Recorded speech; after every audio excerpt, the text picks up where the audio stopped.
பைபிளில் இருக்கிற கதைகளை படிக்கும்போது ஒரு விஷயத்தை முதலில் புரிஞ்சிக்கணும். அது வெறும் கதைகளை படிக்கிற மாதிரி இல்ல. ஒரு நல்ல கதையில் என்ன இருக்கும்? கதாபாத்திரங்கள் இருப்பாங்க. அவர்களுக்கு பிரச்சனைகள் வரும். அந்த பிரச்சனைகளை அவர்கள் எப்படி எதிர்கொள்கிறார்கள் என்பதுதான் கதையை சுவாரஸ்யமாக்கும். அதே மாதிரி நம்ம வாழ்க்கையிலும் பிரச்சனைகள் இருக்கு. நாமும் சில நேரங்களில் சரியான முடிவு எடுக்கிறோம், சில நேரங்களில் தவறான முடிவு எடுக்கிறோம். அதனால்தான் பைபிளில் வரும் கதாபாத்திரங்களோடு நம்மால் எளிதாக ரிலேட் பண்ணிக்க முடிகிறது. அவர்களுடைய போராட்டங்களில் நம்மையே பார்க்க முடியும். அவர்களுடைய தவறுகளில் நம்முடைய தவறுகளையும் பார்க்க முடியும். இதுதான் பைபிள் கதைகளின் ஒரு முக்கியமான விஷயம். பைபிளில் வரும் கதாபாத்திரங்களை பற்றி நமக்கு நிறைய டீட்டெயில்ஸ் கொடுக்கப்படுவதில்லை. அவர்கள் எப்படி இருந்தார்கள், என்ன நினைத்தார்கள், அவர்களுடைய மனநிலை என்ன, இதையெல்லாம் ஒவ்வொரு முறையும் விளக்கமாக சொல்ல மாட்டாங்க. ஆனா அதுவே ஒரு முக்கியமான ரைட்டிங் ஸ்டைல். கொஞ்சம் இன்ஃபர்மேஷன் மட்டும் கொடுத்து மீதியை நாமே கவனிக்கும்படி பைபிள் கதைகள் அமைக்கப்பட்டிருக்கும். உதாரணத்துக்கு சவுல் உயரமானவர் என்று சொல்லப்படுகிறது. தாவீது ஒரு இளைஞன், தன் சகோதரர்களில் இளையவன், ஒரு மெய்ப்பன் என்று சொல்லப்படுகிறது. இந்த சின்ன சின்ன டீட்டெயில்ஸ் கூட கதையில் முக்கியமான அர்த்தத்தை கொடுக்கிறது. சவுலின் உயரம் அவனுடைய ஸ்டேட்டஸ் மற்றும் அதிகாரத்தை விரும்பும் குணத்தோடு தொடர்பு படுத்தப்படுகிறது. தாவீது தாழ்மையான நிலையில் இருந்தாலும் தேவன் அவனை உயர்த்துகிறார். அதே மாதிரி ஏசாவின் உடல் முழுவதும் முடி நிறைந்திருந்தது என்பதும் அவனுடைய குணத்தோடு ஒரு தொடர்பை உருவாக்குகிறது. யாக்கோப்பின் ஸ்மூத் ஸ்கின் கூட அவனுடைய ஸ்லிப்பரி ஏமாற்றும் குணத்தை நினைவுபடுத்துகிறது. அது மட்டுமல்ல, பைபிளில் சில நேரங்களில் ஒரு கதாபாத்திரத்தின் பெயரே அவனுடைய கதாபாத்திரத்தை பற்றி ஒரு க்ளூ கொடுக்கும். ஆபிரகாம் என்ற பெயருக்கு பல ஜனங்களின் தந்தை என்ற அர்த்தம். யாக்கோப்பின் பெயருக்கு ஏமாற்றுபவன் என்ற அர்த்தம் வருகிறது.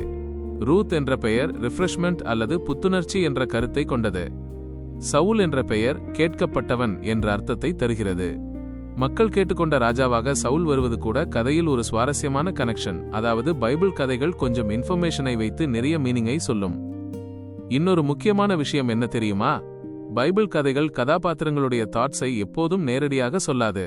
அவர்கள் ஏன் அப்படி செய்தார்கள் என்று நமக்கு உடனே எக்ஸ்பிளனேஷன் கொடுக்காது. உதாரணத்துக்கு, மோசே ஒரு எகிப்தியன் இஸ்ரவேலரை அடிப்பதை பார்த்ததும் அவனை கொன்றுவிடுகிறார். ஆனா மோசே ஏன் அப்படி செய்தார்? அது நீதியான கோபமா, அல்லது அவர் கோபத்தை கட்டுப்படுத்த முடியாமல் செய்தாரா? தேவன் அந்த செயலுக்கு ஒப்புக்கொண்டாரா? இதற்கெல்லாம் பைபிள் உடனடியாக ஆன்சர் கொடுக்கவில்லை. அதற்கு பதிலாக மோசேயின் ஆக்ஷன்ஸை நாமே கவனிக்க வேண்டும். அதன் கான்சிக்வன்சஸை பார்க்க வேண்டும். அந்த ஒரு சம்பவத்துக்கு பிறகு மோசே ஓடிப்போய் பாலைவனத்தில் 40 வருடங்கள் இருக்க வேண்டிய நிலை வருகிறது. அவருடைய கோபம் அவருடைய வாழ்க்கையில் எப்படி ஒரு பேட்டர்னாக மாறுகிறது என்பதையும் நாம் பார்க்க முடிகிறது. ஆனா அதே பாலைவனத்தில்தான் அவருடைய வாழ்க்கையில் வேறு நல்ல விஷயங்களும் நடக்கிறது. இதுதான் பைபிள் கதைகளை சுவாரஸ்யமாக்குகிறது. நல்லது நடந்தால் நல்லது, கெட்டது நடந்தால் கெட்டது என்று சிம்பிளா சொல்லிவிடாது. நம்மை கொஞ்சம் யோசிக்க வைக்கும். இங்கே உண்மையில் என்ன நடக்குது என்று கேட்க வைக்கும். இன்னொரு முக்கியமான விஷயம், பைபிளில் கதாபாத்திரங்கள் முழுக்க நல்லவர்கள் அல்லது முழுக்க கெட்டவர்கள் என்று பிரிக்கப்படுவதில்லை. நம்முடைய வாழ்க்கையைப் போலவே அவர்களிடமும் நல்லதும் கெட்டதும் இரண்டும் இருக்கிறது. அபிரகாமை பாருங்கள்.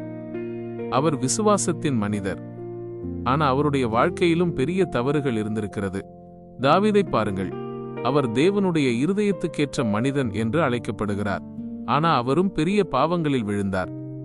பத்சேபாளுடன் பாவம் செய்தார். அவருடைய கணவன் உரியாவை கொல்லச் செய்தார். அதனால் பைபிள் கதாபாத்திரங்களை பார்த்து இவர் ஹீரோ, இவரை போலவே எல்லாவற்றையும் செய்யணும் என்று நினைக்கக்கூடாது. உண்மையில் பெரும்பாலான பைபிள் கதாபாத்திரங்களை அப்படியே இமிட்டேட் செய்வது ஆபத்தான விஷயம். அப்படியானால் அவர்களிடமிருந்து நாம் என்ன கற்றுக்கொள்ள வேண்டும்? அவர்கள் வெற்றி பெற்ற விஷயங்களை மட்டும் பார்க்கக்கூடாது. அவர்கள் தோல்வியடைந்த தருணங்களையும் கவனிக்க வேண்டும். அவர்கள் தங்களால் எல்லாவற்றையும் செய்ய முடியாது என்று உணர்ந்த தருணங்களையும் கவனிக்க வேண்டும். அந்த இடத்தில்தான் அவர்கள் தேவனுடைய கிருபையையும் ஞானத்தையும் நம்பத் தொடங்குகிறார்கள். அதுதான் முக்கியமான லெசன். தாழ்மை, தேவனை நம்புவது, நம்முடைய பலவீனத்தை ஏற்றுக்கொள்வது, தேவனிடம் சரண்டர் ஆகுவது.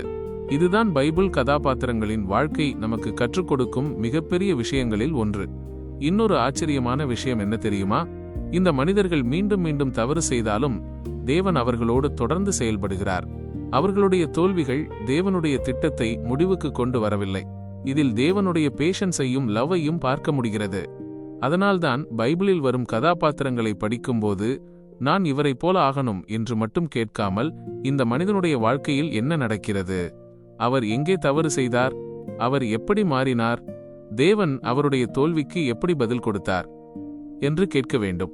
அப்படி படிக்க ஆரம்பித்தால் பைபிள் கதாபாத்திரங்கள் வெறும் பழைய காலத்து மனிதர்களாக தெரிய மாட்டார்கள். அவர்களுடைய போராட்டங்களில் நம்முடைய வாழ்க்கையையும் பார்க்க ஆரம்பிப்போம். நம்முடைய தவறுகளையும் பார்க்க ஆரம்பிப்போம். அதற்கும் மேலாக நம்முடைய தோல்விகளுக்கு நடுவிலும் தேவன் எப்படி கிருபையோடு நம்மோடு தொடர்ந்து செயல்படுகிறார் என்பதையும் புரிந்து கொள்ள ஆரம்பிப்போம். அதுதான் பைபிள் கதைகளை வாசிப்பதன் அழகு.